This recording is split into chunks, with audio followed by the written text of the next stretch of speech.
Monday, December 6th, 2021. This day was much like any other. Birds were singing, flowers were blooming, kids were burning in hell, the whole shebang.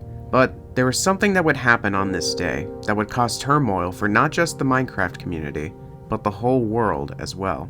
On this day, Minecraft servers would be brought down, several services that we take for granted in everyday life were threatened, and cloud service providers would be hacked. And it all has to do with a single line of code.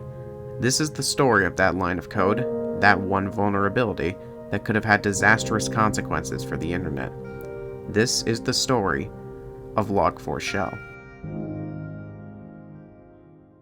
Now, to understand how bad and widespread this was, it's important to understand how the vulnerability worked in the first place. Log4Shell is a vulnerability in the Java programming language. The name Log4Shell is derived from the name of the Java library that it was discovered in, Log4j. Log4j is a Java library that specializes in logging anything that happens in a server.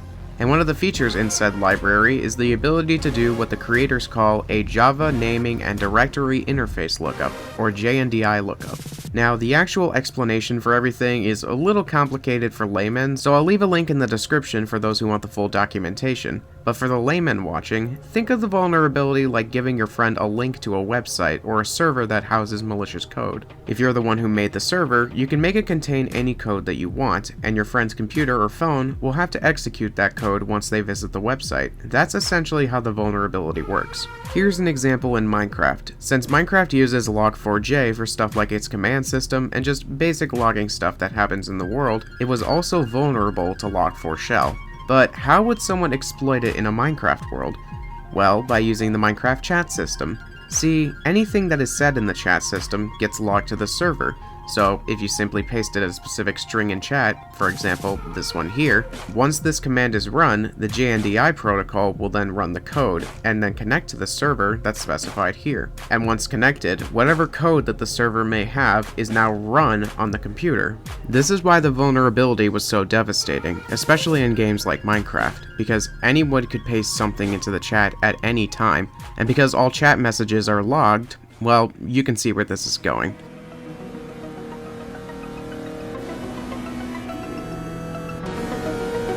Tons of public servers were shut down immediately. Servers like Hypixel, Mineplex, 2b2t, servers which saw upwards of 2,000 people logging in every day, sometimes even every hour, all of them were shutting down to keep players safe. Minecraft themselves had to put out a statement saying that they were working on a patch to this vulnerability, but it wasn't just Minecraft being affected by this outbreak.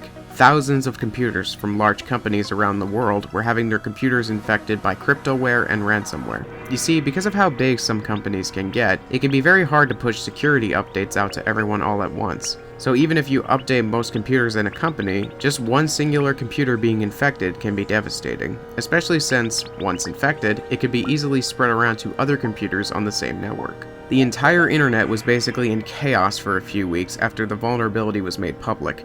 But after a while, things started to cool down. Patches were released to computers, and Log4Shell was essentially stopped in its tracks. But the vulnerability is still out there. Most consumers nowadays don't have to worry too much about it, but if you intend on playing Minecraft, there's a few things that you gotta keep in mind. So long as you're playing on the most recent version of Minecraft, the vulnerability has been patched out, so you should be able to log into servers on the newest version past 1.18, as that was the version which patched out the vulnerability. If you're gonna play on any versions of Minecraft pre-1.18, you'll need to be more careful. Only log into servers that are well known and trusted.